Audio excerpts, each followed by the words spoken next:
আল্লাহর হাবিব সাল্লাল্লাহু আলাইহি ওয়াসাল্লাম এই কোরআনের দাওয়াতের মাধ্যমে তৎকালীন যুগের আইয়ামে জাহিলিয়াতের বর্বর যুগের সর্বনিকৃষ্ট মানুষগুলোকে কোরআনের দাওয়াত দিয়ে পৃথিবীর সর্বশ্রেষ্ঠ সোনালী মানুষে রূপান্তরিত করে দিয়েছেন। যেই মানুষগুলো আল্লাহকে চিনত না, যেই মানুষগুলো পরকালকে বিশ্বাস করতো না, যেই মানুষগুলো গাছ পূজা বাস পূজা করত, শুধু তা নয়, যেই মানুষগুলো কাবা শরীফের মতো পবিত্র জায়গার মধ্যে উলঙ্গ অবস্থায় তওয়াফ করত, যেই মানুষগুলো ছোট্ট ছোট্ট কন্যা সন্তান যখন তাদের জন্ম নিত তারা খাওয়ানোর ভয়ে যেই মানুষগুলো তাদের কন্যা সন্তানগুলোকে জীবন্ত ফুঁতে ফেলত, সেই সমস্ত মানুষকে এই কোরআনের দাওয়াত দিয়ে পৃথিবীর সর্বশ্রেষ্ঠ সোনালী মানুষে রূপান্তরিত করে দিয়েছেন। সুবহানাল্লাহ। জামানে হুসনে কুরআন নূর জাহান মুসলমান হে, अमर है चांद है औरों का हमारा चांद कुरआन है। चंद खानी हिकमत यूनानिया हिकमत कुरआनिया राहम बहार। আমার ভাইরা, আমার বন্ধুরা, তারপর পবিত্র কোরআনকে যদি জিজ্ঞাসা করি, ও কোরআন, তোমার মাঝে কোনো ভুল আছে কিনা, পবিত্র কোরআন চ্যালেঞ্জ ছুড়ে দিয়ে বলে, যালিকাল কিতাবু লা রাইবা ফীহি হুদাল লিল মুত্তাকিন। আমি এমন একটি কিতাব, যেই কিতাবে সন্দেহের লেশ মাত্র নাই, ভুলের লেশ মাত্র নাই। পৃথিবীতে যত বই আছে, বই চাপার পর সর্বপ্রথম লেখকের পক্ষ থেকে বইয়ের শুরুতে লেখা থাকে, এই বই একজন আমার পক্ষ থেকে চাপানো, আমি মানুষ, আমার ভুল হতে পারে, আমার লেখার মধ্যে যদি কোনো ভুল হয়ে থাকে তাহলে আমাকে অবগত করবেন, আমি পরবর্তী সংস্করণে ভুলটাকে শুধরানোর চেষ্টা করব। কিন্তু আল্লাহ রাব্বুল আলামিন পবিত্র কোরআনের শুরুতেই চ্যালেঞ্জ ছুড়ে দিয়েছেন, যালিকাল কিতাবু লা রাইবা ফীহি। এটি এমন একটি কিতাব, যেই কিতাবের মধ্যে সন্দেহের লেশ মাত্র নাই। সবাই বলি সুবহানাল্লাহ। ونشهد أن لا إله إلا الله وحده لا شريك له ونشهد أن سيدنا وسندنا وطبيبنا وطبيب قلوبنا ومولانا وأولانا محمدا عبده ورسوله الذي أرسله الله تعالى بالحق بشيرا ونذيرا وداعيا إلى الله بإذنه وسراجا منيرا. أما بعد، فقد قال الله تعالى في كلامه المجيد وفي فرقانه الحميد. সবাই আমার সাথে পড়ুন, আউযু বিল্লাহি মিনাশ শাইতানির রাজীম। বিসমিল্লাহির রাহমানির রাহিম। উতলু মা উহিয়া ইলাইকা মিনাল কিতাবি ওয়া আকিমিস সালাহ। সাদাকাল্লাহুল আযীম। وقال رسول الله صلى الله عليه وسلم: من قرأ حرفا من كتاب الله تعالى فله حسنة والحسنة بعشر أمثالها. لا أقول ألف لام ميم حرف ولام حرف وميم حرف أو كما قال النبي عليه الصلاة والسلام. وقال تعالى في شأن حبيبه آمرا ومخبرا: إن الله وملائكته يصلون على النبي يا أيها الذين آمنوا صلوا عليه وسلموا تسليما. محبة الشاطئ قولي اللهم صل على سيدنا مولانا وعلى آل سيدنا مولانا محمد بلغ العلا بكماله كشف الدجى بجماله حسنت جميع خصاله صلوا عليه وآله يا ربي صل وسلم دائما أبدا على حبيبك خير الخلق كلهم সবাই একটু মনোপ্রাণ উজাড় করে জিকির করি লা ইলাহা ইল্লাল্লাহ লা ইলাহা ইল্লাল্লাহ লা ইলাহা ইল্লাল্লাহ লা ইলাহা ইল্লাল্লাহ লা ইলাহা ইল্লাল্লাহ মুহাম্মাদুর রাসূলুল্লাহ সাল্লাল্লাহু আলাইহি ওয়াসাল্লাম। বাঁশখালী থানার অন্তর্গত শিরকুপ টাইম বাজার শফি কোম্পানি মার্কেটে অবস্থিত তাজউইদুল কোরআন মডেল হিফজ মাদ্রাসা উদ্যোগে আজকের এই মহতি বার্ষিক ওয়াজ মাহফিল ও দস্তারবন্দি অনুষ্ঠানের সম্মানিত শ্রদ্ধাভাজন সভাপতি মুহতারাম ও মুকাররম হযরত উলামায়ে কেরাম মুরব্বিয়ান আযম ব্রাদারান ইসলাম, আমার সামনে উপবিষ্ট ছোট্ট কচিকাছা মাসুম কোরআনের পাখিরা, সর্বপ্রথম মহান রব্বুল আলামিনের আলিশান শাহী দরবারে লাখো কোটি শুকরিয়া জ্ঞাপন করছি, যে মহান মুনিব আমাদেরকে অত্যন্ত মায়া করে দয়া করে ভালোবেসে কোরআনের মহাব্বতে দ্বীনের নিসবতে জান্নাতি আয়োজনে আসার ও বসার তৌফিক দিয়েছেন। সেজন্য সেই মহান মুনিবের আলিশান শাহী দরবারে অন্তরের অন্তঃস্থল থেকে মহাব্বতের সাথে ভক্তি সহকারে উচ্ছ্বসিত কণ্ঠে সমস্বরে একবার কালিমাতুশ শুকর পাঠ করি আলহামদুলিল্লাহ। সম্মানিত উপস্থিতি, আলহামদুলিল্লাহ, আজকের মাহফিল সকাল থেকে শুরু হয়েছে। হযরত উলামায়ে কেরামের জবান থেকে আপনারা অত্যন্ত গুরুত্বপূর্ণ আলোচনা শুনে আসতেছিলেন। মাহফিলের এই পর্যায়ে আল্লাহ পাক রব্বুল আলামিন আমি অদম নগণ্যকে আপনাদের খেদমতে উপস্থিত করে দিয়েছেন। আমিও মহান রব্বুল আলামিনের উপর ভরসা করে মহাগ্রন্থ আল কোরআনের 51 আয়াত এবং আকায়ে নামদার তাজদারে মদিনা বিশ্বনবী শ্রেষ্ঠ নবী মায়ার নবী হযরত মুহাম্মদ সাল্লাল্লাহু আলাইহি ওয়াসাল্লামের অসংখ্য অগণিত হাদিসে মুবারকা থেকে একখানা হাদিস শরীফ পাঠ করেছি। আল্লাহ পাক রব্বুল আলামিন যদি আমাকে তৌফিক দান করেন, আপনারা যদি দোয়া করেন আমার জন্য, আপনার জন্য এবং বর্তমান বিশ্বের সমস্ত মুসলমানের জন্য উপকার হয় মতো কিছু কথা আমাকে আমার জবান থেকে বাহির করে দেন। আল্লাহ পাক রব্বুল আলামিন আমাকে ইখলাসের নিয়তে বলবার মতো, আপনাদেরকে আমলের নিয়তে শুনবার মতো তৌফিক দান করুন। সবাই বলি আমিন। সম্মানিত হাজিরিন, মাইকের আওয়াজ যতটুকু বিস্তার করছে, আমি যাদের কোনো কাজকর্ম নাই তাদেরকে অনুরোধ করব যেন আপনারা মাহফিল স্থলে এসে হুজুরদের আলোচনা শুনে আলোচনা মতো আমল করে পরকালীন জীবনকে সাজানোর জন্য যদি আসতেন তাহলে অনেক ফায়দা হতো। সম্মানিত ভাইরা, আমি আজকে যে বিষয়টি নিয়ে আলোচনা করব সেটি হচ্ছে পবিত্র কোরআনের পরিচয় এবং আল কোরআনের কোরআন কারীমের কি কি হক আছে এই সম্পর্কে আমার নির্ধারিত সময়ের ভিতরে আলোচনা পেশ করব ইনশাআল্লাহ। সম্মানিত ভাইরা আমার,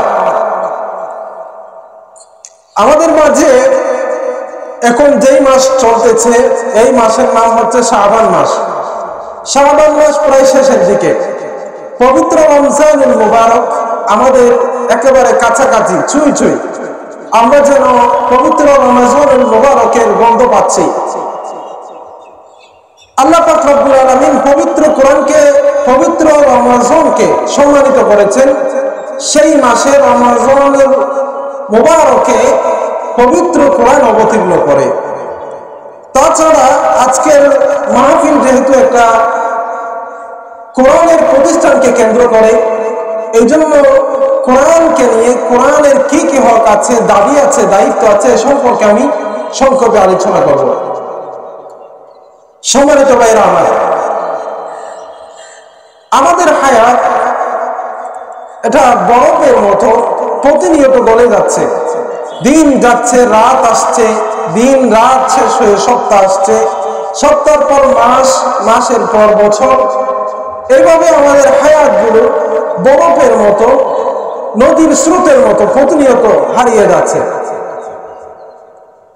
এই জীবনের যে মূল্যবান পুঁজি সময়, এই সময়কে যদি আমরা গুরুত্ব না দেই, এই সময়ে যদি আমরা পরকালীন পাথেয় জোগাড় না করি, তাহলে আমাদের মতো হতভাগা এই পৃথিবীতে আর কেউ নেই। এই পৃথিবীর ৬০-৭০ বছরের হায়াতকে আমরা সুন্দর করার জন্য দিন রাত একাকার হয়ে আমরা দুনিয়ার পিছনে লেগে যাই।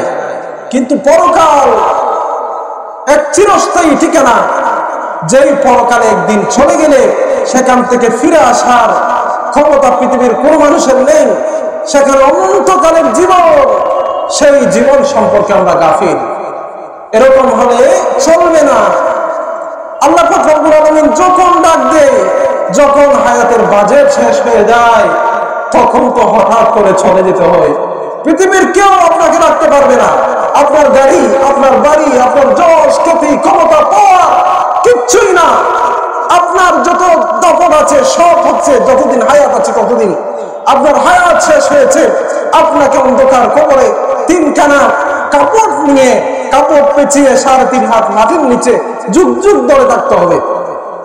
এই জীবন ক্ষণস্থায়ী জীবন, কোন সময় আমাদের মৃত্যু এসে যায় কেউ জানে না। আজকে সকালে আমি যখন হাটহাজারী থেকে আসতেছিলাম, আমার মসজিদের একজন মুসল্লি, তিনি গতকালেও আমার সাথে আলাপ করেছেন, সাক্ষাৎ করেছেন। আমাকে বলেছেন, হুজুর কোথা থেকে আসতেছেন, আরো বিভিন্ন বিষয়ে কথাবার্তা হয়েছে। গতকাল আসরের সময় একজন জলজ্যান্ত মানুষ হঠাৎ করে সে স্ট্রোক করেছেন, তাকে হাটহাজারী মেডিকেলে নেওয়া হয়েছে, সেখান থেকে চট্টগ্রাম হাসপাতালে রেফার করা হয়েছে। তারপর আজকে সকাল বেলায় হঠাৎ করে সে এই জীবন থেকে চলে গিয়েছে। তার কত আশা ছিল, আকাঙ্ক্ষা ছিল, সে ঘর করবে, বাড়ি করবে, তার ক্ষমতা হবে যে তার ছেলের জন্য বউ আনবে, মেয়ে বিয়ে দিবে, কত আশা আকাঙ্ক্ষা তার ছিল, কিন্তু কোনো কিছু তাকে রাখতে পারে নাই। হায়াত শেষ হয়েছে, চলে যেতে হয়েছে। অতএব আমি আপনি এই যে এই করব, সেই করব, এটা করব, সেটা করব, কত আশা আকাঙ্ক্ষা, পরকাল নিয়ে কোনো টেনশন নাই, চিন্তা নাই। এই দুনিয়া আমাদেরকে লাথি দিয়ে একদিন পরকালে কবরের মধ্যে পাঠাই দিবে। এই জন্য অল্প হায়াতকে আমাদেরকে মূল্যায়ন করতে হবে। সম্মানিত ভাইরা আমার, আমি আজকে আলোচনা করব পবিত্র কোরআনের পরিচয়। পবিত্র কোরআন এটা হচ্ছে মহাবিশ্বের সর্বশ্রেষ্ঠ গ্রন্থ। এই কোরআনের পরিচয় আমরা স্বয়ং পবিত্র কোরআন থেকে শুনব। আসুন আমরা সরাসরি পবিত্র কোরআনের আলোচনায় চলে যাই। পবিত্র কোরআনের নাম কি, এটা যদি আমরা পবিত্র কোরআনকে জিজ্ঞাসা করি, কোরআন নিজেই বলে দিবে কোরআনের নাম কি। আমরা যদি পবিত্র কোরআনকে জিজ্ঞাসা করি, ও কোরআন তোমার নাম কি, কোরআন নির্দ্বিধায় বলে দিবে আমার নাম হচ্ছে বাল হুয়া কুরআনুম মাজিদ, আমার নাম হচ্ছে কোরআন মাজিদ। আবার যদি জিজ্ঞাসা করি, ও কোরআন তোমার আর কোন নাম আছে কিনা, তখন কোরআন বলবে আমার আরো কিছু নাম আছে। বল কোরআনুল হাকিম, আমার নাম কোরআনুল হাকিম। ও কোরআন তোমার আর কোন নাম আছে কিনা, পবিত্র কোরআন বলবে আমার আরো নাম আছে, সেটা হচ্ছে জিকির। আমার নাম আরো আছে, সেটা হচ্ছে ফুরকান। অতএব বুঝতে পারলাম পবিত্র কোরআনের নাম হচ্ছে কোরআনে মাজিদ। আবার আমরা যদি পবিত্র কোরআনকে জিজ্ঞাসা করি, কোরআন তুমি যখন দুনিয়াতে আসো নাই তখন তোমার ঠিকানা কোথায় ছিল? দুনিয়াতে আসার পূর্বে তুমি কোথায় ছিলে? কোরআন নির্দ্বিধায় বলে দিবে, ফি লাওহিম মাহফুজ, আমি 7 আসমানের উপরে লৌহে মাহফুজে সংরক্ষিত ছিলাম। আবার যদি আমরা পবিত্র কোরআনকে জিজ্ঞাসা করি, কোরআন তুমি দুনিয়াতে কোথায় থেকে এসেছো, কার পক্ষ থেকে এসেছো?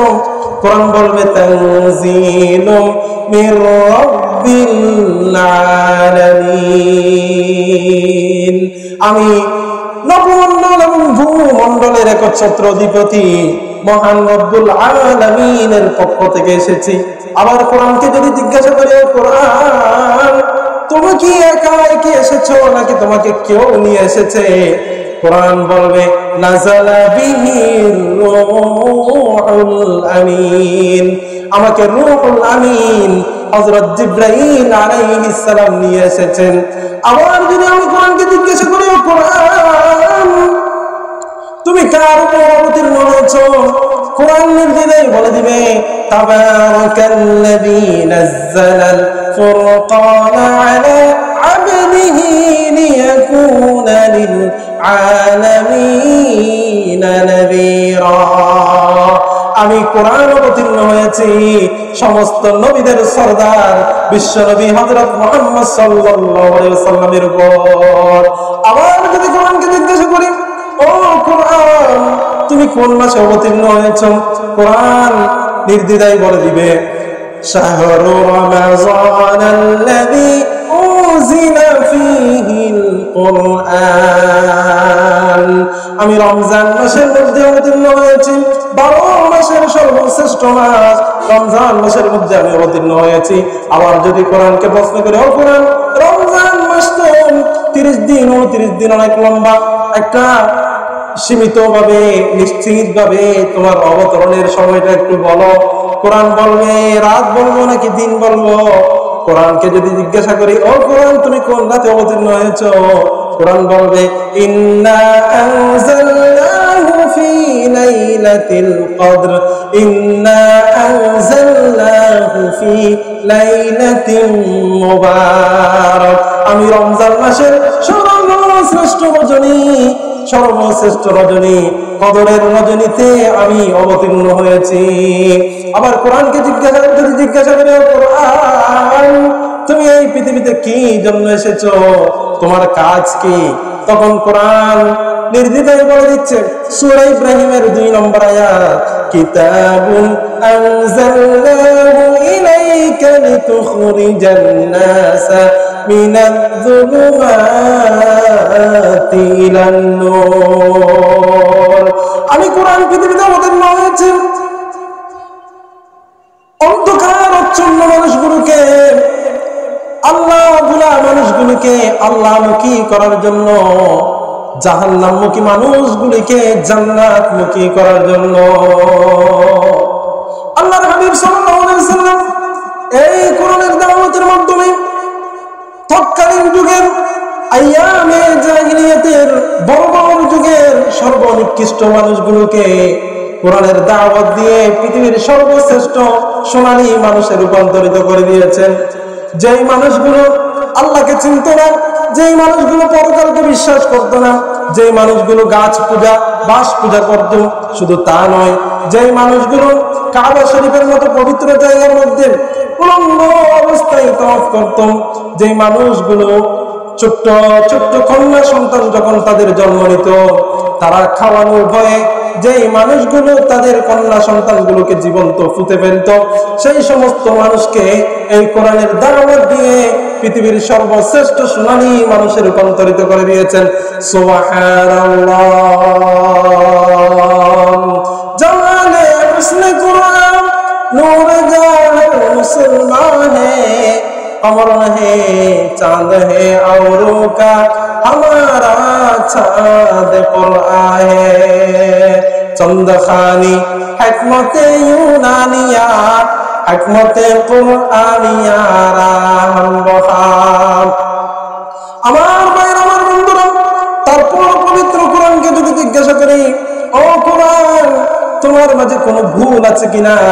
পবিত্র কোরআন চ্যালেঞ্জ ছুড়ে দিয়ে বলে, যালিকাল কিতাবু লা রাইবা ফীহি হুদাল লিল মুত্তাকিন। আমি এমন একটি কিতাব, যেই কিতাবের সন্দেহের লেশ মাত্র নাই, ভুলের লেশ মাত্র নাই। পৃথিবীতে যত বই আছে, বই চাপার পর সর্বপ্রথম লেখকের পক্ষ থেকে বইয়ের শুরুতে লেখা থাকে, এই বই একজন আমার পক্ষ থেকে চাপানো, আমি মানুষ, আমার ভুল হতে পারে। আমার লেখার মধ্যে যদি কোনো ভুল হয়ে থাকে তাহলে আমাকে অবগত করবেন, আমি পরবর্তী সংস্করণে ভুলটাকে শুধরানোর চেষ্টা করব। কিন্তু আল্লাহ রাব্বুল আলামিন পবিত্র কোরআনের শুরুতেই চ্যালেঞ্জ ছুড়ে দিয়েছেন, যালিকাল কিতাবু লা রাইবা ফীহি। এটি এমন একটি কিতাব, যেই কিতাবের মধ্যে সন্দেহের লেশ মাত্র নাই। সবাই বলি সুবহানাল্লাহ। আল্লাহ রাব্বুল আলামিন বলেছেন, ওয়া ইন কুনতুম ফী রাইবিন মিম্মা নাযালনা আলা আবদিনা ফাতু বিসূরাতিন মিন মিসলি। এই কোরআনের মধ্যে কোনো সন্দেহ নাই, এই কোরআন আল্লাহ পাক রব্বুল আলামিনের পক্ষ থেকে অবতীর্ণ হয়েছে।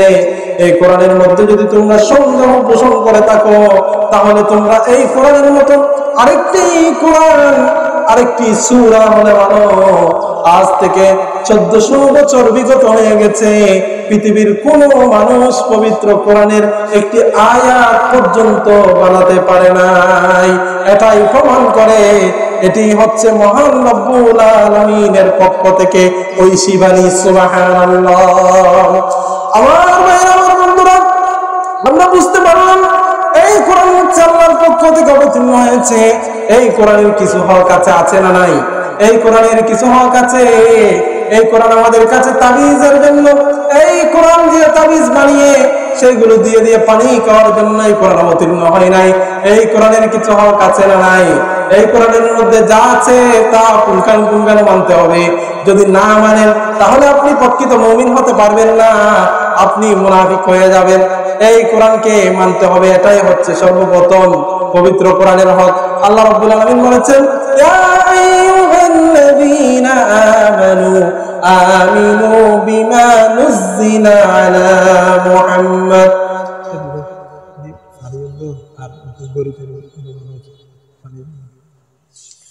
ইয়া আইয়ুহাল্লাযীনা আমানু আমিনু বিমা নুযযিলা আলা মুহাম্মাদ। আল্লাহ পাক রব্বুল আলামিন বলেছেন, ওগো আমার উম্মতের নেতারা, পবিত্র কোরআনে আল্লাহ পাক রব্বুল আলামিন যা কিছু বলেছে সব কিছুর উপর ঈমান আনো, সব কিছুকে পুঙ্খানুপুঙ্খানু মানো। আফাতুমিনুনা বিবাদিল কিতাবি ওয়া তাকফুরুনা বিবাদ। পবিত্র কোরআনের কিছু অংশ মানবা আর কিছু অংশ মানবা না, তাহলে এটা হতে পারে না, এটা হচ্ছে মুনাফিকের আলামত। পবিত্র কোরআনে আল্লাহ পাক রব্বুল আলামিন নামাজের আদেশ দিয়েছেন, যাকাতের আদেশ দিয়েছেন, রোজার আদেশ দিয়েছেন, হজ করার আদেশ দিয়েছেন। এভাবে মামুরাতগুলোর আদেশ দিয়েছেন। যেভাবে মামুরাতগুলোর আদেশ দিয়েছেন, তদ্রূপ আল্লাহ পাক রব্বুল আলামিন পবিত্র কোরআনের মধ্যে সুদ ছাড়ার নির্দেশ দিয়েছেন, ঘুষ ছাড়ার নির্দেশ দিয়েছেন, অন্যের হক দখল করে না খাওয়ার জন্য বলেছেন, জুলুম না করার জন্য বলেছেন, প্রতারণা না করার জন্য বলেছেন, ওজনে কম না দেওয়ার জন্য বলেছেন। এভাবে মুনহিয়াতগুলোর আচরণ নির্দেশ আল্লাহ পাক রব্বুল আলামিন দিয়েছেন। কিন্তু আমাদের সমাজে কিছু কিছু মানুষ পবিত্র কোরআনের মামুরাতগুলোকে আদায় করে, পবিত্র কোরআনে যে সমস্ত বিষয় করতে বলেছেন সেইগুলো করে, কিন্তু কোরআনের উপর আমল করে সুদ ঘুষ চাপতে পারে না এমন মানুষ আমাদের সমাজে আছে না নাই? এজন্য পবিত্র কোরআনের 1 নম্বর হক হচ্ছে পবিত্র কোরআনের উপর ঈমান আনা। আমার ভাইরা, আমার বন্ধুরা, পবিত্র কোরআনের 2 নম্বরের হক হচ্ছে এই কোরআনকে তিলাওয়াত করা, এই কোরআনকে পড়া। আজকে আমাদের সমাজে পবিত্র কোরআনের তিলাওয়াত নাই, আমাদের সমাজে কোরআনের তিলাওয়াত নাই।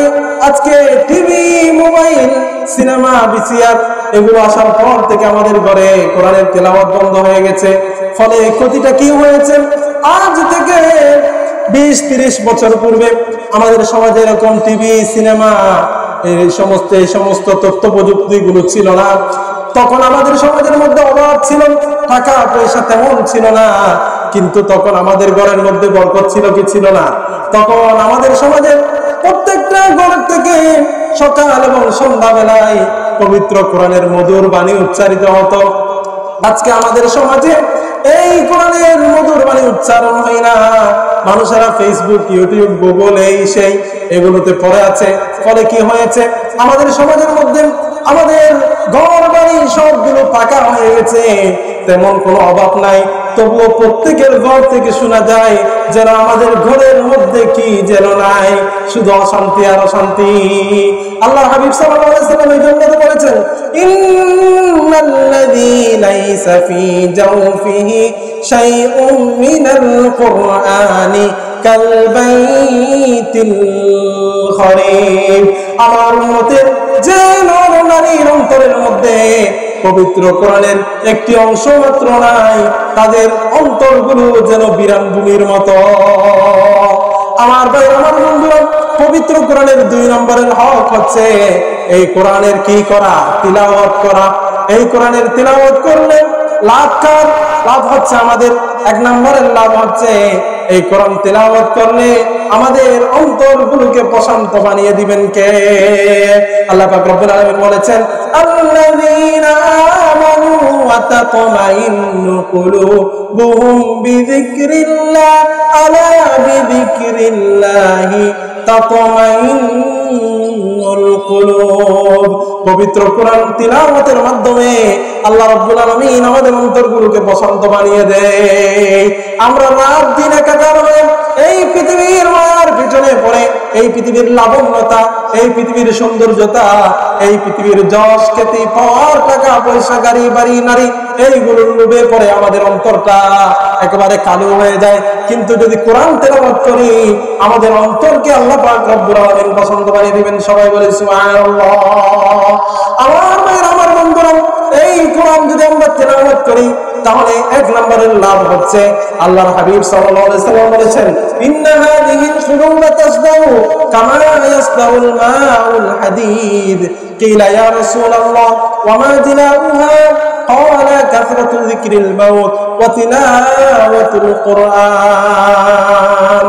আল্লাহর হাবিব সাল্লাল্লাহু আলাইহি ওয়াসাল্লাম 1450 বছর পূর্বে বলে দিয়েছেন, ওগো আমার উম্মতের নরনারীরা, তোমাদের যে অন্তর আছে, তোমাদের যে হৃদপিণ্ড আছে, এই হৃদপিণ্ডের মধ্যে জং ধরে যায়, যেইভাবে লোহার মধ্যে পানি লাগলে লোহাতে জং ধরে যায়। অর্থাৎ হাদিস শরীফের মধ্যে আছে, আমরা যখন একটি গুনাহ করি তখন আমাদের অন্তরের মধ্যে একটি কালো দাগ পড়ে যায়, আরেকটি গুনাহ করলে আরেকটি কালো দাগ পড়ে যায়। গুনাহ করাটা হচ্ছে মানুষের বৈশিষ্ট্য, গুনাহ করাটা মানুষের বৈশিষ্ট্য। কিন্তু আল্লাহর হাবিব সাল্লাল্লাহু আলাইহি ওয়াসাল্লাম বলেছেন, কুল্লু বনি আদম খাত্তাউন ওয়া খায়রুল খাত্তাইন আত-তাওয়াবিন। মানুষ গুনাহ করবে, ঠিক আছে, মানুষ যদি গুনাহ করার পর তাওবা করে তারাই হচ্ছে সর্বশ্রেষ্ঠ মানুষ। যদি কেউ শুধু গুনাহ করতে থাকে, গুনাহ করতে করতে তাদের অন্তরটা হচ্ছে কালো হয়ে যায়। অন্তর যখন কালো হয়ে যায় তখন তাদের অন্তর থেকে আল্লাহ পাক রব্বুল আলামিনের নূর চলে যায়। ফলে কি হয়, তাদের ভালো কাজকে ভালো কাজ মনে হয় না, মন্দ কাজকে মন্দ কাজ মনে হয় না। তাদের অন্তর থেকে নূরকে আল্লাহ তাআলা দূরীভূত করে দেন। পবিত্র কোরআন যদি তিলাওয়াত করে তাহলে আল্লাহর হাবিব সাল্লাল্লাহু আলাইহি ওয়াসাল্লাম বলেছেন, অন্তরের মধ্যে যে কালো দাগ আছে, এই কালো দাগকে আল্লাহ রাব্বুল আলামিন দূর করে দিবেন। সবাই বলে সুবহানাল্লাহ। ये राज कैसी को नहीं मालूम के मुमिन कारी नजर आता है हकीकत में है कुरान हर लहजा है मुमिन की नई शान नई आन हर लहजा है मुमिन की नई शान नई आन गुफ्तारों में किरदार में अल्लाह की बुरहान। আমার ভাইয়ের, আমার বন্ধুরা, তাহলে এই কোরআনের তিলাওয়াত করতে হবে। এই কোরআন রমজান মাসের মধ্যে অবতীর্ণ করেছেন। রমজান মাস সামনে আসতেছে, আমরা এই কোরআনকে ধরি, এই কোরআনকে শিখি। আমাদের সমাজে এই কোরআন পড়তে জানে না, বিসিএস ক্যাডার হয়ে গেছে, বড় বড় ডিগ্রি অর্জন করেছে, ডাক্তার হয়েছে, ইঞ্জিনিয়ার হয়েছে, ম্যাজিস্ট্রেট হয়েছে, ব্যারিস্টার হয়েছে, এই হয়েছে, সে হয়েছে, দুনিয়ার সমস্ত ডিগ্রি অর্জন করেছে, কিন্তু আল্লাহর কোরআনটা সে শুদ্ধ করে পড়তে পারে নাই। তার চেয়ে নাখালদা, তার চেয়ে বোকা এই পৃথিবীর আর কেউ থাকতে পারে না। সেই শিক্ষিত না, আল্লাহর দরবারে সে সবচেয়ে বড় মূর্খ, ঠিক কিনা? এই জন্য কোরআনের তিলাওয়াতকে শুদ্ধ করে পড়তে জানতে হবে। ন্যূনতম আপনি নামাজে পড়ার জন্য যে সূরাগুলো আছে, এই সূরাগুলো আপনাকে বিশুদ্ধভাবে জানা ফরজ। আপনি যদি বিশুদ্ধভাবে নামাজে পড়ে যে সূরাগুলো পড়তে না পারেন, তাহলে আপনার এক ওয়াক্ত নামাজও হবে না। এজন্য আমরা যারা মুরব্বীরা আছি, আমরা ইমাম সাহেবকে ধরে, আমরা হাফেজ সাহেবদেরকে ধরে নিজের নামাজে পড়ার মতো সূরাগুলো হলেও একটু ঠিক করে নেওয়ার চেষ্টা করব। আর আমাদের ছেলেরা, আমাদের নাতিরা যারা আছে, যদি পারি একজন হলেও হাফেজে কোরআন বানানোর চেষ্টা করব। আর যদি হাফেজে কোরআন আমরা নাও বানাতে পারি, তাহলে অন্তত পক্ষে আমাদের সমস্ত ছেলেগুলোর নাজেরাগুলোকে ঠিক করার চেষ্টা করব। আল্লাহ পাক রব্বুল আলামিন আমাদেরকে আমল করার তৌফিক দান করুন। সবাই বলে আমিন। একটু জিকির করি, লা ইলাহা ইল্লাল্লাহ, লা ইলাহা ইল্লাল্লাহ।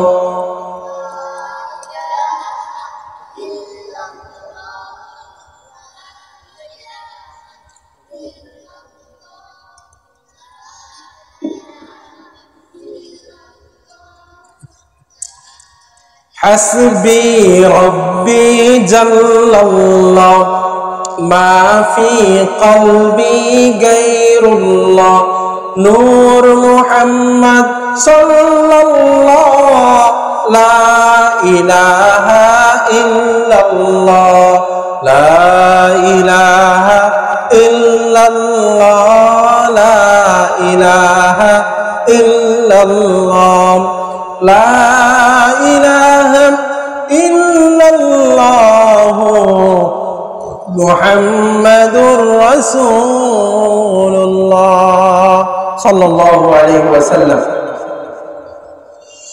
আমার ভাইয়ের, আমার বন্ধুরা, আল্লাহ পাক রব্বুল আলামিন এই কোরআনুল কারীমকে তিলাওয়াত করার জন্য অবতীর্ণ করেছেন। এই কোরআনের তিলাওয়াত করলে কি লাভ? 2 নম্বরের লাভ হচ্ছে, এই কোরআন যদি আপনি তিলাওয়াত করেন, তাহলে আপনি বুঝে পড়ুন বা না বুঝে পড়ুন, আপনাকে আল্লাহ পাক রব্বুল আলামিন প্রতিটি অক্ষরের বিনিময়ে একটি একটি নেকি দিয়ে দিবেন। সুবহানাল্লাহ। আল্লাহর হাবিব সাল্লাল্লাহু আলাইহি সাল্লাম বলেছেন, মান ক্বারা হারফান মিন কিতাবিল্লাহি তাআলা ফালাহু হাসানাহ ওয়াল হাসানাতু বিআশরি আমসালিহা লা আকুলু আলিফ লাম মিম হারফুন ওয়ালা মিম হারফুন ওয়া মিম হারফুন। আল্লাহর হাবিব সাল্লাল্লাহু আলাইহি সাল্লাম বলেছেন, আমার উম্মতের যে নরনারী পবিত্র কোরআনের একটি মাত্র অক্ষর তিলাওয়াত করবে, প্রতিটি অক্ষরের বিনিময়ে তার আমলনামার মধ্যে একটি হাসানা দান করবেন। একটি হাসানার পরিমাণ হচ্ছে 10টা নেকি। সৌদি আরবের 1 টাকার মূল্য আমাদের দেশের মধ্যে কয় টাকা? 31 টাকা। তদরূপ একটি হাসানার মূল্য হচ্ছে 10টা নেকি। অর্থাৎ আল্লাহর হাবিব সাল্লাল্লাহু আলাইহি সাল্লাম বলেছেন, পবিত্র কোরআনের এক একটি অক্ষর তিলাওয়াত করবে, তাকে এক একটি অক্ষরের বিনিময়ে 10টা নেকি লিখে দিবেন। আল্লাহর হাবিব বলেছেন, লা আকুলু আলিফ লাম মিম হারফুন। পবিত্র কোরআনের শুরুতে সূরা বাকারার যে প্রথম আয়াত আছে, আলিফ লাম মিম, এটা পুরোটা মিলে একটি অক্ষর আমি বলছি না, আমি বলছি আলিফ একটি অক্ষর, লাম একটি অক্ষর, মিম একটি অক্ষর। অর্থাৎ যে ব্যক্তি আলিফ লাম মিম এটা তিলাওয়াত করবে, তার আমলনামার মধ্যে আল্লাহ পাক রব্বুল আলামিন 30টা নেকি লিখে দিবেন। সুবহানাল্লাহ। অতএব এই কোরআনকে আমাদেরকে তিলাওয়াত করতে হবে। এই কোরআন যদি আমরা তিলাওয়াত না করি, তাহলে এই কোরআন পরকালের মধ্যে আমাদের বিপক্ষে সাক্ষী দিবে। কোরআন যদি আমাদের বিপক্ষে সাক্ষী দেয়, তাহলে তখন আমাদের কোনো রেহাই থাকবে না, তখন আমাদেরকে জাহান্নামে চলে যেতে হবে। পবিত্র হাদিস শরীফের মধ্যে আছে, আল কুরআনু হুজ্জাতুল লাকা ওয়া আলাইকা। কোরআন তোমার পক্ষে সাক্ষী দিবে অথবা তোমার বিপক্ষে সাক্ষী দিবে কাল কিয়ামতের ময়দানে। আপনি যদি পবিত্র কোরআনকে রাষ্ট্রীয় জীবনে, সামাজিক জীবনে, পারিবারিক জীবনে সর্বক্ষেত্রে যদি কোরআনকে যদি আপনি সামনে রাখেন, এই কোরআন মতো যদি নিজের জীবনকে পরিচালনা করেন, তাহলে কাল কিয়ামতের ময়দানে কোরআন আপনার পক্ষে সাক্ষী দিবে, আপনাকে জান্নাতের মধ্যে ঢুকিয়ে দিবেন। আর যদি কোরআনকে আপনি পিছিয়ে রাখেন, এই কোরআন মতো যদি আপনি না চলেন, তাহলে কাল কিয়ামতের ময়দানে এই কোরআন আপনার বিপক্ষে সাক্ষী হয়ে যাবে, আপনাকে জাহান্নামের মধ্যে নিক্ষেপ করবে। এই জন্য আমাদের সর্বক্ষেত্রে সর্বজীবনে আমাদেরকে এই কোরআনকে সামনে রাখতে হবে। আল কোরআনের পথ, এই পথে আসল পথ, অন্য পথে অন্য মতে নাই যে রহমত, অন্য পথে অন্য মতে নাই যে রহমত। আল কোরআনের প্রেমে যে বারে পড়ে যায়, দিন কায়েমের থরে সে শহীদ হতে চায়, তার অন্তরে তাকে খোদার অতই মহাব্বত, খোদার অতই মহাব্বত। এই জন্য এই পবিত্র কোরআনকে তিলাওয়াত করতে হবে। এই কোরআনকে যদি আমরা তিলাওয়াত করি, তাহলে হাদিস শরীফের মধ্যে এসেছেন, ইকরাউল কুরআন ফাইন্নাহু ইয়াতি ইয়াউমাল কিয়ামাতি শাফিআন লিআসহাবিহি। এই কোরআন পরকালের মধ্যে আপনার পক্ষে সাক্ষী দিবেন। আপনাকে যতক্ষণ পর্যন্ত জান্নাতে ঢুকিয়ে দিতে পারবে না, ততক্ষণ পর্যন্ত পবিত্র কোরআন আপনার পক্ষে মুকদ্দমার মধ্যে থাকবে। সুবহানাল্লাহ। এই কোরআন তেলাওয়াত করলে শুধু পরকালের শান্তি তা নয়, আপনি যদি কোরআন তেলাওয়াতের মাধ্যমে দিন শুরু করেন, তাহলে পুরো দিনের যত হাজাত আছে সমস্ত হাজাতগুলো আল্লাহ রাব্বুল আলামিন গায়েব থেকে ব্যবস্থা করে দিবেন। আল্লাহর হাবিব সাল্লাল্লাহু আলাইহি ওয়াসাল্লাম বলেছেন, ওগো আমার উম্মতের নরনারীরা, মান ক্বারা হারফান মিন কিতাবিল্লাহ, মান ক্বারা সূরাত ইয়াসিন ফি সাদরিন নাহার কুজিয়াত হাওয়াইজুহু। আমার উম্মতের যে নরনারী দিনের সূচনা লগ্নে সূরাত ইয়াসিন পাঠ করবে, তার দিনের সমস্ত হাজাতগুলোকে, প্রয়োজনগুলোকে আল্লাহ রাব্বুল আলামিন গায়েব থেকে, আসমান থেকে ব্যবস্থা করে দিবে। সুবহানাল্লাহ। আবার আপনি যদি মাগরিবের নামাজের পর সূরাতুল ওয়াকিয়া তিলাওয়াত করেন, তাহলে এই সূরাতুল ওয়াকিয়া তিলাওয়াতের কারণে আপনার সমস্ত অভাব অনটন আল্লাহ রাব্বুল আলামিন দূর করে দিবেন। সুবহানাল্লাহ। আল্লাহর হাবিব সাল্লাল্লাহু আলাইহি ওয়াসাল্লাম বলেছেন, মান ক্বারা সূরাতুল ওয়াকিয়া ফি কুল্লি লাইলাতিন লাম তুসিবহু ফাকাতান আবাদা। আল্লাহর হাবিব সাল্লাল্লাহু আলাইহি ওয়াসাল্লাম বলেছেন, আমার উম্মতের যে নরনারী মাগরিবের নামাজের পর সূরাতুল ওয়াকিয়া তিলাওয়াত করবে, তার ঘরের মধ্যে কখনো অভাব অনটন হবে না। আমরা সূরাতুল ওয়াকিয়া পাঠ করি কি করি না? আমাদের সমাজের মধ্যে কোরআনের তেলাওয়াত নাই। এই হাদিস যেই সাহাবা বর্ণনা করেছেন, হযরত ইবনে মাসউদ রাদিয়াল্লাহু তাআলা আনহু, ওয়াকানা ইবনে মাসউদ রাদিয়াল্লাহু তাআলা আনহু ইয়ামুরু বানাতিহি বিকিরাআতিহা। তিনি যখন মৃত্যুবরণ করতেছিলেন, তার কিছু মেয়ে ছিল, সে তার মেয়েদের জন্য তেমন কিছু রেখে যাচ্ছিল না। সাহাবারা জিজ্ঞাসা করলেন, ও ইবনে মাসউদ, তুমি তো মৃত্যুবরণ করছো, তোমার ছেলে মেয়েদের জন্য কি রেখে যাচ্ছ? হযরত ইবনে মাসউদ বলছেন, আমি আমার ছেলে মেয়েদেরকে সূরাতুল ওয়াকিয়া শিখিয়ে দিয়েছি, তারা প্রতি রাতে সূরা ওয়াকিয়া পড়ে, বাকি রিজিকের ব্যবস্থা আমার আল্লাহ করে দিবেন। সুবহানাল্লাহ। হাকিকত কি খবর দেনে বশীরায়া নজিরায়া, শাহিনशाह के जिसके पाँचों में वो फकीर आया, मुबारक हो ज़माने को क्या खतूर सनी आया, सहाबे रहम बनकर रहमतन लिल आलमीन आया। সম্মানিত ভাইরা আমার, আল্লাহর কোরআনের কত দাম! আল্লাহর কোরআন যদি আপনি পড়েন, তাহলে আল্লাহর সাথে আপনার সাথে সম্পর্ক গভীর হবে। আল্লাহর কোরআন তেলাওয়াত করা মানে আল্লাহর সাথে সরাসরি কথা বলা। আল্লাহর কোরআন আপনি যতই তেলাওয়াত করবেন আপনার অন্তর প্রশান্ত হবে, আপনার অন্তর বিগলিত হবে, আপনার মধ্যে মন বেহেশতি এক শান্তি আসবে যেটা সারা পৃথিবীর কোনো মানুষ টাকা দিয়ে কিনতে পারবে না। এই জন্য পবিত্র কোরআনের তেলাওয়াত আমরা প্রত্যেকেই করার জন্য রাজি আছি না নাই? এই কোরআনের তেলাওয়াত যদি আমরা করি তাহলে কি লাভ?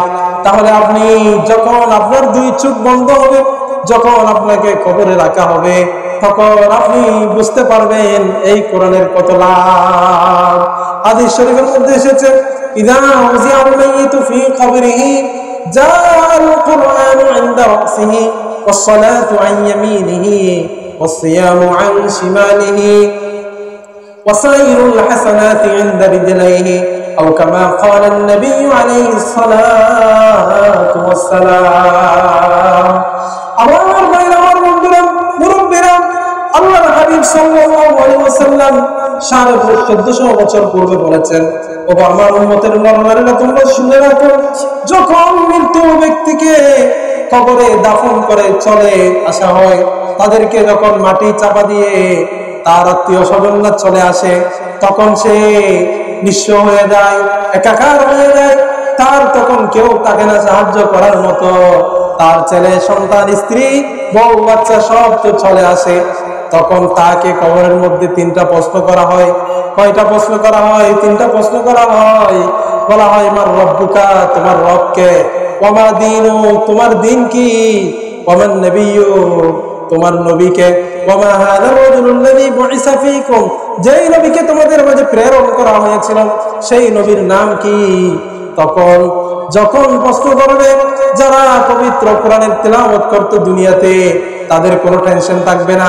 আল্লাহর হাবিব সাল্লাল্লাহু আলাইহি ওয়াসাল্লাম বলেছেন, তাদের মাথার পাশে একজন সুদর্শন যুবক দাঁড়িয়ে যাবে এই প্রশ্নের উত্তরগুলো দেওয়ার জন্য। সেই সুদর্শন যুবককে যখন দুনিয়াতে যে কোরআন তেলাওয়াত করতো সেই যখন দেখবে, তখন বলবে, ও সুদর্শন যুবক, ও ভাই, এখানে আমার মেয়ে আসে নাই, আমার ছেলে আসে নাই, আমার বউ আসে নাই, আমার স্ত্রী আসে নাই, আমার আত্মীয় স্বজন কেউ তো এই অন্ধকার কবরে আসে নাই, তুমি কে আমার এই অসহায় মুহূর্তে? তখন সুদর্শন যুবকটি বলবে, ও বন্ধু, তুমি আমাকে কেন চিনতেছ না? আমি হলাম দুনিয়াতে থাকতে তুমি যখন নামাজ পড়ে সমস্ত মুসল্লিরা যখন চায়ের দোকানে গিয়ে আড্ডা দিত, বাড়িতে গিয়ে ঘুমাতো, তুমি কিন্তু মসজিদ থেকে বাহির হতে না। মসজিদের এক কর্নারে বসে বসে যেই কোরআনের তেলাওয়াত তুমি করতে, সেই কোরআন হলাম আমি। আল্লাহু আকবার।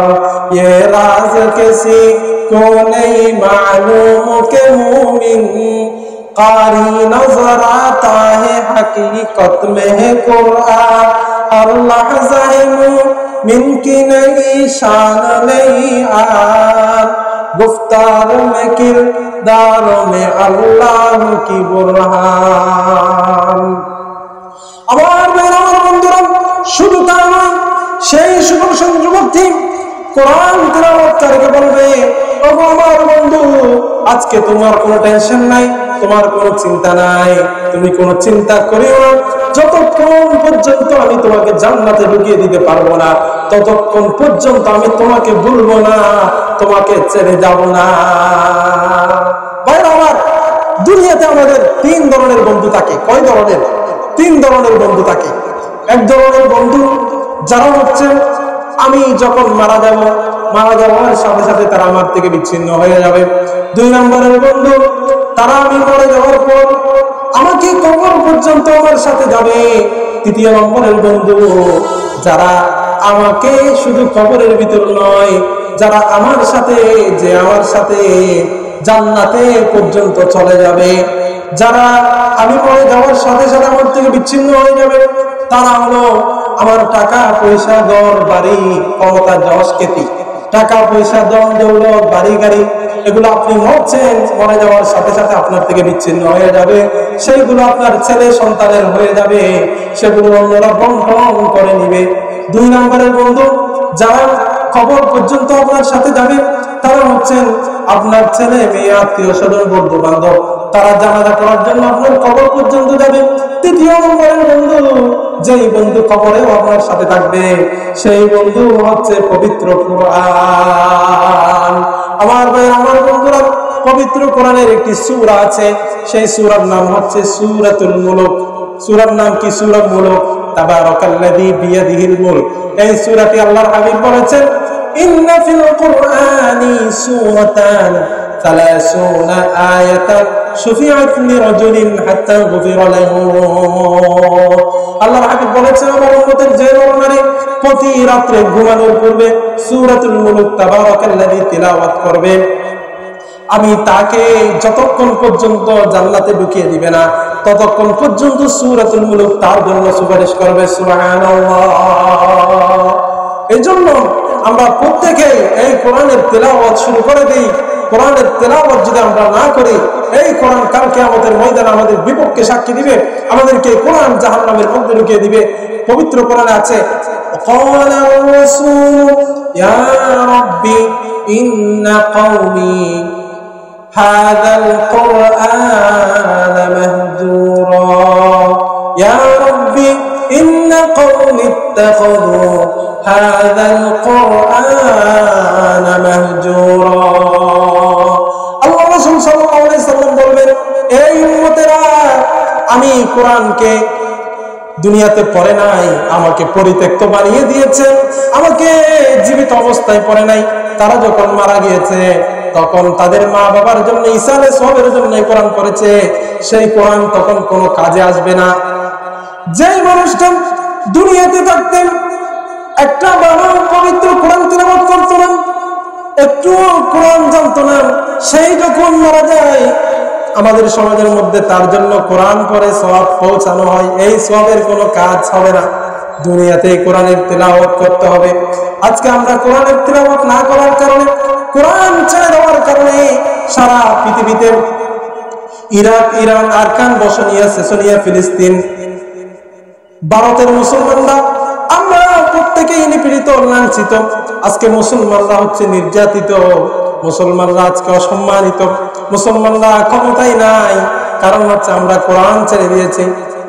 কোরআন যারা ধারণ করেছিল, সাহাবায়ে কেরামরা কোরআনের উপর আমল করেছিল। পারিবারিক জীবন, সামাজিক জীবন, রাষ্ট্রীয় জীবন, তারা সর্বক্ষেত্রে কোরআনকে সামনে রেখেছে। ফলে তারা সম্মানের সর্বোচ্চ আসনে ছিল, তারা এই পৃথিবীটাকে শাসন করেছিল। হযরত সাইয়্যিদনা ওমর রাদিয়াল্লাহু তাআলা আনহু, তিনি একদিন বলতেছিলেন, আমি যখন ছোট্ট ছিলাম তখন আমার আব্বু আমাকে ছাগল এবং ওট চড়ানোর জন্য পাঠাতো। আমি ছাগল এবং ওট চড়ানোর জন্য যখন যেতাম, আমি ছাগল এবং ওট ভালোভাবে চড়াইতে পারতাম না। আমার আব্বু আমাকে বকা দিত, আমাকে আমার আব্বু শাসাইতো। যেই ওমর ওট পর্যন্ত চড়াইতে পারতো না, সেই ওমর পবিত্র কোরআন ধারণ করার কারণে এই পৃথিবীর তৃতীয় অংশ, 2/3 অংশ শাসন করেছেন। ও জামানে মুআজ্জাজতে সাহিবে কুরআন কর, और हम खारे हुए तारके कुरान कर। কোরআন ধারণ করে তারা মুখ্য ছিল দরাতলে, আর আমরা কোরআন ছেড়ে যাচ্ছি আজি রসাতলে। তারা কোরআনকে ধারণ করার কারণে সারা পৃথিবীতে তারা রাজত্ব করেছেন। হযরত ওমর রাদিয়াল্লাহু তাআলা আনহু এই পৃথিবীর 2/3 অংশ শাসন করেছেন। দুনিয়ায় আদালত মে তেরা নাম রহেগা, দুনিয়ায় আদালত মে তেরা নাম রহেগা, फारूक तेरा नाम से इस्लाम रहेगा, दुनिया ये सदाकत में तेरा नाम रहेगा, सिद्दीक तेरा नाम से इस्लाम रहेगा, दुनिया ये शुजाअत में तेरा नाम रहेगा, आलियो तेरा नाम से इस्लाम रहेगा, दुनिया ये सखावत में तेरा नाम रहेगा, जिन्नूरैन तेरा नाम से इस्लाम रहेगा। এই জন্য আমাদের সমাজে এই কোরআন পরিত্যক্ত হয়ে গেছেন, আমরা কোরআন তেলাওয়াত করি না। আজকে কোরআন না পড়ার কারণে, কোরআন ছেড়ে দেওয়ার কারণে আমাদের সমাজের মধ্যে শান্তি নাই, বরকত নাই, রহমত নাই। এক সময় আমাদের সমাজের মধ্যে শান্তি ছিল, তারা তখন এরকম টিভি, সিনেমা, মোবাইল এগুলো নিয়ে পড়ে থাকতো না। প্রতিটি ঘরের দরজা জানালা দিয়ে সকালে এবং সন্ধ্যায় কোরআনের মধুর বাণী উচ্চারিত হতো। আজকে আমাদের সমাজ থেকে কোরআনের তেলাওয়াত চলে গিয়েছে, ফলে আমাদের সমাজের মধ্যে কোনো শান্তি নাই। যদি আমরা সমাজের মধ্যে শান্তি আনতে চাই, তাহলে আমাদেরকে কোরআনের তেলাওয়াত করতে হবে। সম্মানিত ভাইরা আমার, রমজান অতি সন্নিকটে এসে গেছেন। রমজান অত্যন্ত গুরুত্বপূর্ণ একটি মাস। এই মাস পাওয়ার জন্য আল্লাহর হাবিব সাল্লাল্লাহু আলাইহি ওয়াসাল্লাম 2 মাস আগ থেকে দোয়া করতেন, আল্লাহুম্মা বারিক লানা ফি রজব ওয়া শাবান ওয়া বাল্লিগনা রমাজান। এই রমজান পেয়েও আমরা যদি হতভাগা থাকি, তাহলে আমরা আল্লাহর হাবিব সাল্লাল্লাহু আলাইহি ওয়াসাল্লামের বদদুয়ার মুখোমুখি হব। আল্লাহর হাবিব সাল্লাল্লাহু আলাইহি ওয়াসাল্লাম বলেছেন, যারা রমজান পেয়েও নিজের গুনাহগুলোকে মাফ করাইতে পারে না, তারা ধ্বংস হোক। এজন্য আমরা রমজানকে মূল্যায়ন করার চেষ্টা করব। রমজানে বেশি বেশি কোরআন তেলাওয়াত করব। রমজানের মধ্যে আমরা বেশি বেশি কোরআনের তেলাওয়াত করব। সাহরের আগে তাহাজ্জুদের নামাজ পড়ার চেষ্টা করব। তারপর ইফতারের আগে সবাইকে নিয়ে দোয়া মুনাজাতে শরীক হওয়ার চেষ্টা করব। মোট কথা, রমজান যে আমাদের কাছে রহমত, মাগফিরাত, নাজাত নিয়ে আছে, এইগুলো আমরা যদি পেতে চাই, তাহলে আমাদেরকে এখন থেকে প্রস্তুতি গ্রহণ করতে হবে। আমাদের আসলাফরা তারা শাবান মাস থেকে রমজানের প্রস্তুতি নিতেন। অতএব আমরাও রমজানের প্রস্তুতি গ্রহণ করি। অনেক ওলামায়ে কেরামরা আসবেন, তারা আলোচনা করবেন। আমরা যারা ফ্রি টাইম পাস করছি, আমরা যদি মাহফিল স্থলে এসে আলোচনা শুনতাম, তাহলে আমাদের জীবনকে আমরা সাফল্যমণ্ডিত করতে পারতাম। আমি আমার আলোচনার সামারি বলে দিচ্ছি। আমি সর্বপ্রথম পবিত্র কোরআনের পরিচয় পেশ করেছিলাম। তারপর পবিত্র কোরআনের কি হক, পবিত্র কোরআনের হক হচ্ছে সর্বপ্রথম কোরআনের মধ্যে আল্লাহ পাক রব্বুল আলামিন যা কিছু আদেশ দিয়েছেন, নিষেধ করেছেন, সেগুলোর উপর ঈমান আনা এবং সেগুলোকে পুঙ্খানুপুঙ্খানু আমল করা, এবং পবিত্র কোরআনের যে হক আছে তেলাওয়াত করা, এবং পবিত্র কোরআন আমাদের কাছে যে যে দাবিগুলো রাখে সেগুলোর মতো নিজের জীবনকে পরিচালনা করা। এইগুলো সম্পর্কে আল্লাহ পাক রব্বুল আলামিন আমি অতকে এবং আপনাদেরকে যারা শুনেছেন প্রত্যেককে আমল করার তৌফিক দান করুন। আমি যা কিছু বলেছি পবিত্র কোরআন এবং হাদিস থেকে বলেছি, নিজ থেকে বানিয়ে বলি নাই। যদি আমার আলোচনার মধ্যে কোনো ভুল ত্রুটি হয়ে থাকে, তাহলে সব ভুল ত্রুটি আপনাদের মানুষ প্রত্যেকে আল্লাহ তাআলা মুছিয়ে দেন, এবং যা কিছু সুন্দর এবং কোরআন এবং হাদিসের আলোকে বলেছি এ সম্পর্কে আমাদের প্রত্যেককে আমল করার তৌফিক